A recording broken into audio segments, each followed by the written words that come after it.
Well, good evening, beautiful evening. Good to see you all here. Thankful that the Historical Society has allowed me to come back for a bit. I'd like to take this opportunity to actually speak with you folks about your own family histories and how you might seek them out and data and so forth. Don't do what my family did, okay? Change names on occasion.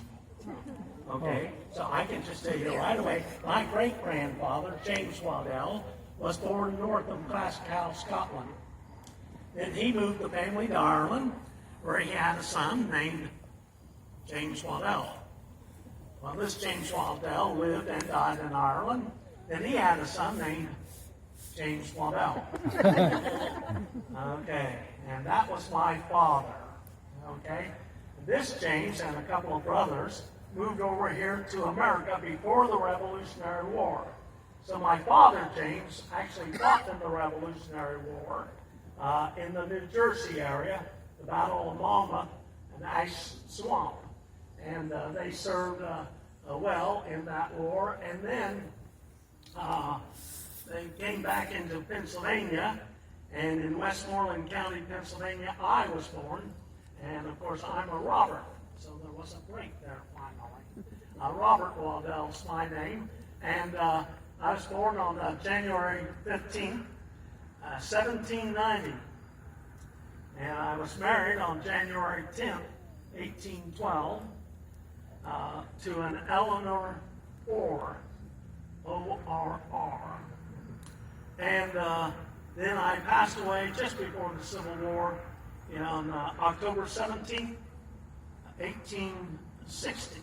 So this Sunday will be my 161st anniversary in heaven. At least that's what I like to tell people. That's where I'm at. Anyway, so we got married and we had 7 kids. Now the family was a typical frontier family.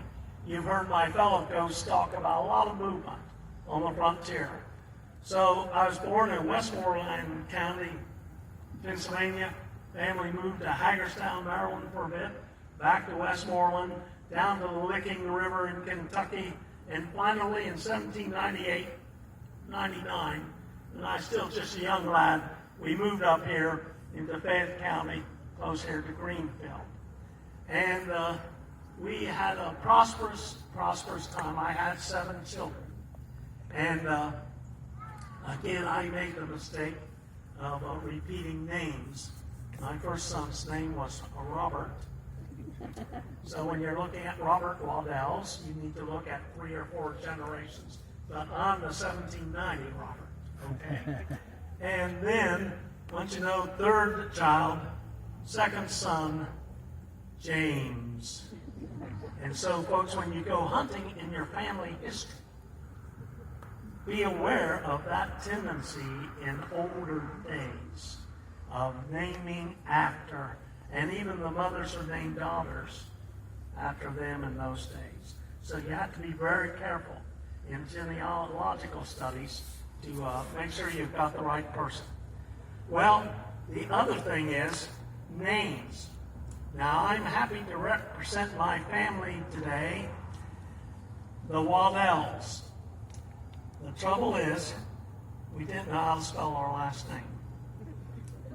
And if you ever get time, I know it's getting a little dark here this evening, but if you're ever coming through the cemetery in the daylight where you can see the stones, go over there to the left is my marker, Robert Waddell, W-A-D-D-L-E.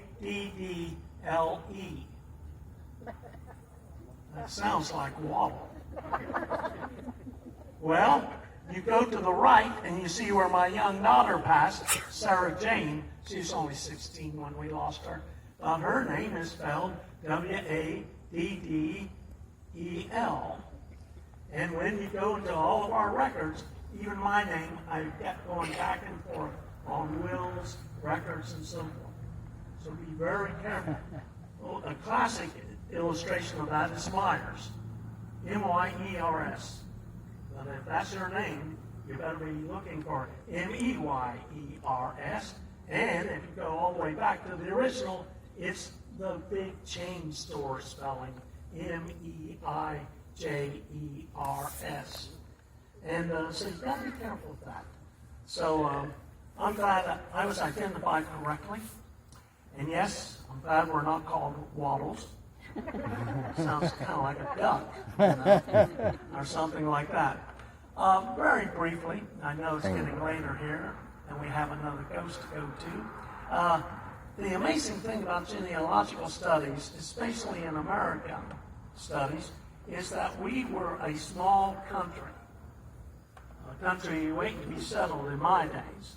So I can say to you all that my family, you know, and there were only 3 million of us in 1790 when I was born, we were bumping into famous people we know now. One of my cousins, Dr. Reverend Waddell, was the teacher of John Calhoun, the famous senator who sadly represented the slavery institution in the South, but was famous along with Senators Webster and Clay in the early 19th century. I had another cousin who was well known as the blind preacher, a teacher and preacher, well known in the country, very considered very high intellect and so forth. He was a teacher of people like Meriwether Lewis and James Madison. You all remember President Madison, our 4th president. His wife was who was James Madison's wife? Dolly, right, Dolly. You know, the one who makes the little donuts. Is that correct or wrong? Well, close. And so, a small country, but we were growing, we were prospering. For myself, kind of a common life, so to speak, farming, agriculture, and raising the 7 kids.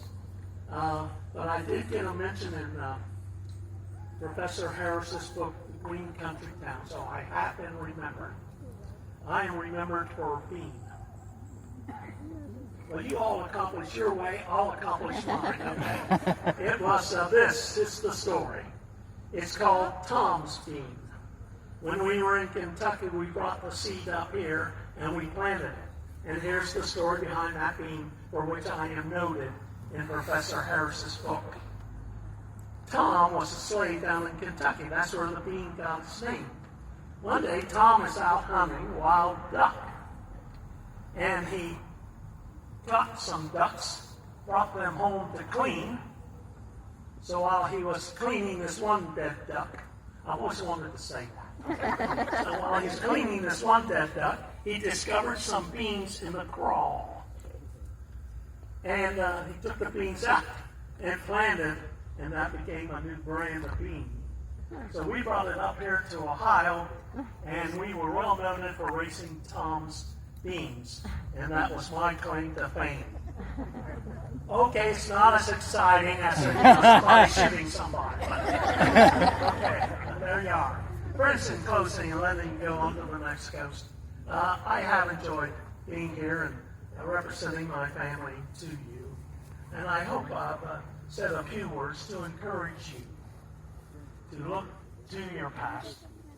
We should know where we came from whom we came, and keep those precious connections of our history, not only family, but of our culture and our society, before us in our minds and in our hearts.